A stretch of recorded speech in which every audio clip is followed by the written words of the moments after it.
ఓం సదాశివసమారంభాం వ్యాసశంకరమధ్యమాం అస్మదాచార్యపర్యంతాం వందే గురుపరంపరాం. జ్యోతిష్ శాస్త్రాన్ని భావితరాల వారికి ప్రసాదించిన ఋషుల యొక్క పాదపద్మాలకి నమస్కారం చేసుకుంటూ, అలాగే నాకు ఈ జ్యోతిష విద్యను నేర్పిన గురువర్యులు జ్యోతిష బ్రహ్మ కీర్తిశేషులు శ్రీ ఈరంకి సూర్యనారాయణమూర్తి గారు, సూర్యశ్రీ దైవజ్ఞ గారి యొక్క పాదపద్మాలకి నమస్కారం చేసుకుంటూ, ఓం శ్రీ మహాగణాధిపతి నమః, శ్రీ గురుభ్యో నమః, హరి ఓం. వీక్షకులందరికీ నమస్కారం. కర్కాటక రాశి వారికి ఈ వారం సాధారణమైనటువంటి గ్రహస్థితి గోచరిస్తూ ఉన్నది. ప్రత్యేకించి జన్మ రాశిలోకి గురుని యొక్క సంచారం ప్రారంభమవుతూ ఉన్నటువంటి వారం కాబట్టి ఈ వారంలో కొంత పని ఒత్తిడి లేదా పని భారం పెరుగుతూ ఉంటుంది. అంటే ఉద్యోగస్తుల మీద కానీ వ్యాపారస్తుల మీద కానీ ఎక్కువగా ఓవర్ టైం డ్యూటీ చేయవలసినటువంటి ఆవశ్యకత ఉంటుంది. కొన్ని సందర్భాల్లో సమయం దొరకదు. కుటుంబ సభ్యులకి లేదా మిత్రులకి సమయాన్ని కేటాయిద్దాము, లేదా ఆటపాటలకి సమయాన్ని కేటాయిద్దామన్నా కూడా కర్కాటక రాశి వారికి సరైనటువంటి సమయం దొరకదు. అంటే తీరిక లేనటువంటి సమయంతో బాధపడుతూ ఉంటారు. అలాగే ఈ రాశి వారికి లాభస్థానం అందు రవి ఉన్నారు. ఆత్మశత్రుత్సాహ వనపర్వతాది పితృకారకుడు కాబట్టి ఆయన ఆర్థిక సంబంధమైనటువంటి వ్యవహారాల్లో అభివృద్ధిని తీసుకొస్తాడు.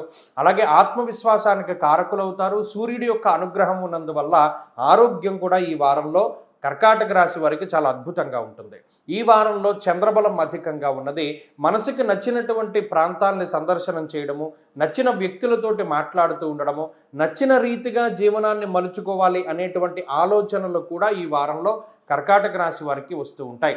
నూతన వాహనములు లేదా వస్తువులు, గృహోపకరణాలు, ఎలక్ట్రానిక్ వస్తువులు, గృహములు, స్థలములు, ఇళ్ళు, పొలాలు ఇటువంటి వాటిని కొనుగోలు చేయడానికి లేదా అమ్మకాలకి కూడా ఈ వారంలో కర్కాటక రాశి వారికి చాలా ఎక్కువ అవకాశాలు ఉన్నాయి.